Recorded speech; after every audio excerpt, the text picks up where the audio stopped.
Islam teaches that Allah is also the best of deceivers. You got it. The best of all who deceivers. Now, just to remind you from a Christian perspective, the greatest deceiver of them all is not Yahweh God. That would be blasphemy.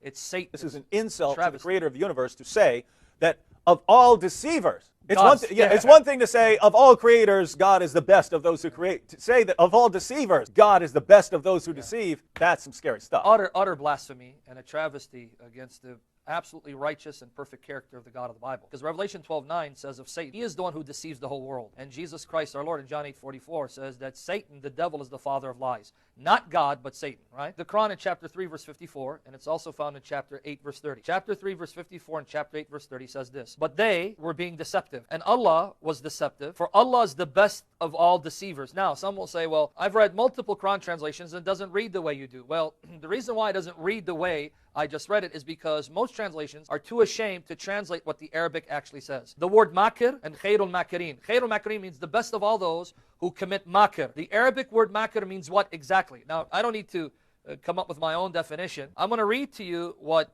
Lane's Arabic English lexicon says, which you can actually consult online. Defines makr as: he practiced deceit, guile, or circumvention, desiring to do another a foul, an abominable or an evil action, clandestinely or without his knowledge whence it had proceeded. Lane's Arabic English lexicon tells you it's deceit, it's guile, to do someone else a foul, something abominable, and an evil action.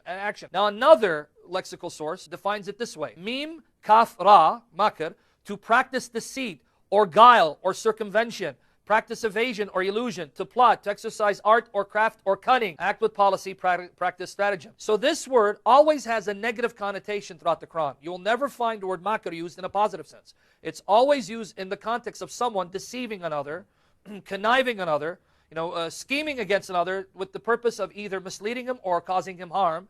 And here the Quran says Allah is the best of those who practice makr. So we wouldn't, just to clarify, we wouldn't have a problem with translating it as scheming or plotting or planning, the way most of our Western translations will translate this, provided you understand that it's the sort of scheming and plotting and planning that involves deceiving people, right? Yes, exactly. It's not just, hey, I'm scheming to throw someone a birthday party here, right? I'm scheming to do some really bad, nasty stuff to trick and deceive people.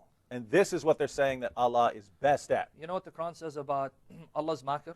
It says the only people who feel safe from his makr are disbelievers. Even the believer who know better know that they're not safe from the makr of Allah. Chapter 7 verse 99. Notice what it says, 799, using the word makr. Then do they feel secure from the deception or the scheming of Allah? No one feels secure from the deception or scheming of Allah except the disbelievers. So that means believers know better than to feel secure from Allah's makr or his deception or scheming. And so any Muslim out there who says, oh no, come on, Allah's not a deceiver, he's not out to get me, this and that, he's in trouble according to the Quran. He's not even a real believer. Yeah, right? Exactly. Interesting. And by the way, how did this affect the early Muslim community? How did this affect the Muslims when they thought about getting into paradise? Oh yeah, well there's a narration attributed to Abu Bakr where he was about to die and he says, even if I had 1 foot in paradise, I would still not feel safe from the makr, the scheming or deception of Allah, even if I had 1 foot in paradise. Muhammad's best friend, one of the 10 that Muhammad guaranteed paradise to, Muhammad's father-in-law, saying this. And if Allah will trick and deceive even people who believe in his prophets,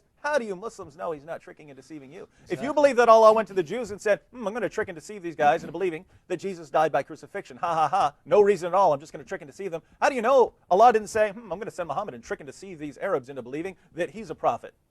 Once you believe in a God who is the greatest of deceivers, once you have an omnipotent deceiver as part of your theology, you don't know what to believe. What scared me is the thought of an omnipotent deceiver, because if he's all-powerful, then no one can thwart his deception. So that's scary. Chapter 3, ayah 54 claims to be the best of deceivers. Ibn Kathir in his tafsir for this verse admits that Allah is the best deceiver. And in chapter 19, verse 83, it's Allah again who sends his devils upon the disbelievers. When we read the following hadith in Sahih al-Bukhari, hadith number 4950. Once Allah's messenger became sick and could not offer his night prayer for 2 or 3 nights, then a lady, the wife of Abu Lahab, came and said, O Muhammad, I think that your Satan has forsaken you, for I have not seen him with you for 2 or 3 nights. On that Allah revealed, by the forenoon and by the night, when it darkens, your Lord has neither forsaken you nor hated you. Notice, Muhammad does not rebuke her that his Lord is not Satan, but after 3 nights, Allah, aka Muhammad Satan, decides to send down a revelation. Your Lord has neither forsaken you nor hated you.